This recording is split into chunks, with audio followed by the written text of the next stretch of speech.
అబ్బో ఇక్కడ కేజీ చీరలు కొంటే అర కేజీ చీరలు ఫ్రీ అంట. మంగళ్య షాపింగ్ మాల్, కేజీల్లో సేల్, టన్నుల్లో ఆనందం. వికారాబాద్ జిల్లాలో గంజాయి గుప్పుమంది. ఓ ఆశ్రమంలో గుట్టు చప్పుడు కాకుండా పెంచుతోన్న గంజాయిని పోలీసులు స్వాధీనం చేసుకుని ధ్వంసం చేశారు. వికారాబాద్ జిల్లా యాలాల మండలంలోని ఓ స్వామీజీ ఆశ్రమంలో గంజాయి కలకలం రేపింది. స్వామీజీ గంజాయి వ్యవహారం గుట్టురట్టు చేశారు. టాస్క్ ఫోర్స్ సీఐ ఆధ్వర్యంలో దాడులు జరిపారు. 25 మొక్కలతో పాటు ఎండు గంజాయి స్వాధీనం చేసుకున్నారు. మొత్తం సెర్చ్ చేయగా సుమారు 36 గంజాయి మొక్కలు మాకు ఐడెంటిఫై అయినాయి.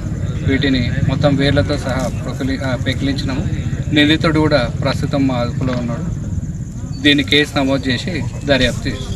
యాలాల మండలంలో ఓ స్వామీజీ ఆశ్రమంలో గంజాయి సాగు జరుగుతున్నట్లు పోలీసులకు సమాచారం అందింది. గోవిందరావుపేట శివారు వ్యవసాయ పొలంలో కాశీకి చెందిన జై శ్రీరామ్ గిరి అనే సాధువు తన అక్కతో కలిసి జీవిస్తున్నాడు. ఆశ్రమంలోని ఈ దాడుల్లో Tandur rural CI Praveen Kumar Reddy, town CI Parameshwar, excise SI Nizamuddin, Yalal SI Vittal Reddy, revenue inspector తదితర అధికారులు పాల్గొని సంఘటనా స్థలంలో పంచనామా నిర్వహించారు. స్వాధీనం చేసుకున్న గంజాయి మొక్కలు, ఎండు గంజాయిని అధికారులు స్వాధీనం చేసుకుని ఆశ్రమంలో గంజాయి సాగు ఎలా జరిగింది, ఇందులో ఎవరి ప్రమేయమైనా ఉందా అనే కోణంలో లోతుగా దర్యాప్తు చేస్తున్నారు.